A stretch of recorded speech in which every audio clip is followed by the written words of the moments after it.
Hi all, today we are going to learn about type checking used in programming languages. In this session we are going to learn about type systems and type checking concepts followed in programming paradigms. First let's understand what is type systems. Computer hardware can interpret binary digits in memory in several different ways like instructions, addresses, characters, integers and float. A type system consists of a mechanism to define the types and associate them with certain language constructs. Some data types can perform only certain set of operations. For example, arithmetic operators cannot be used for characters. A set of rules for type equivalence, type compatibility and type inference are also included in a type system. So let's understand this concept in detail. First let's understand what is type checking. Type checking is the activity of ensuring that the operands of an operator are of compatible types. For example, we are writing a program like char a comma b and we are adding a plus b. It is not possible because arithmetic operators cannot be performed with a character variable. Arithmetic operations can be defined only with integer, float, long, double like. That is, arithmetic operators can be applied only to numerical variables, not with character variables or string variables. So type checking is very important while performing a particular operation to ensure that the operands are of correct type.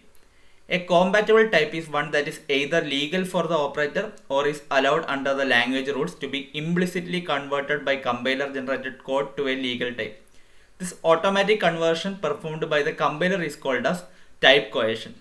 So simply, implicit conversion of one data type to another data type by the compiler to perform a particular operation is termed as cohesion. The explicit conversion is termed as typecasting. A type error is the application of an operator to an operand of an inappropriate type. As I have already mentioned, char a, b, c. So a, b, c are of type characters. Then I am trying to add c is equal to a plus b. This is not possible because a and b are characters and it is not possible to perform arithmetic operation with a character variable. So this is a type error. So simply type error is the application of an operator to an inappropriate operand. Next is type conversion can be done in two ways, implicit conversion and explicit conversion.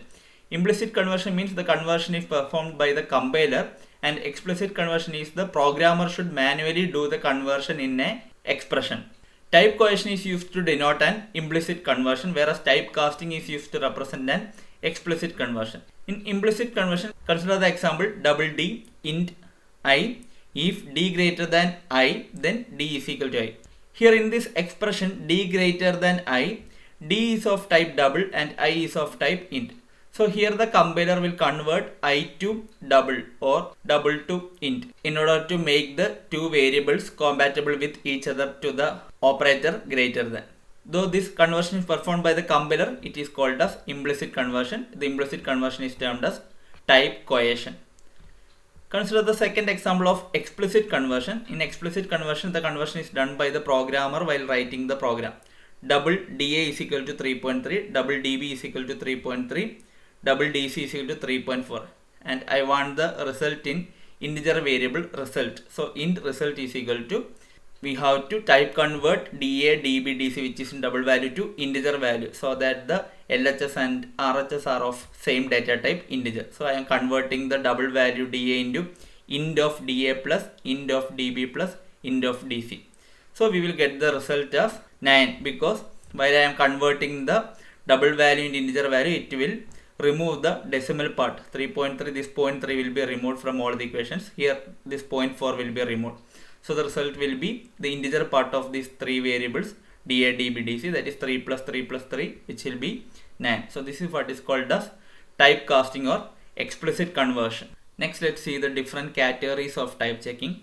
There are basically 4 categories of type checking: strongly typed, weakly typed, statically typed and dynamically typed. As the name says, strongly typed follows strict rule for data types, whereas weakly typed does not follow a strict rule. And in statically typed, it is performed during the compile time, whereas in dynamically typed, the type checking is done at the runtime. And let's learn the features of all these categories in detail. Strongly typed languages have strict rules for data types. It checks the type of a variable before performing an operation on it. Variables are necessarily bound to a particular data type. Example for strongly typed languages are Python, Java, etc. Next is weakly typed, which is the opposite of strongly typed, where there is no strict rule for data types. Variables are not bound to a specific data type. Example, scripting languages like PHP and C language. Next is statically typed. It is strongly typed and type checking can be performed at the compile time. In statically typed languages, variables need to be defined before they are used. Explicit declaration or initialization of variables is required in statically typed languages. Example C, CPP, Java, etc. In C language, if we have forgot to declare a variable and we are using it in equation, it will show an error like the variable is not declared. So that shows that the language is statically typed, because in statically typed languages the variables should be defined before they are used for the first time.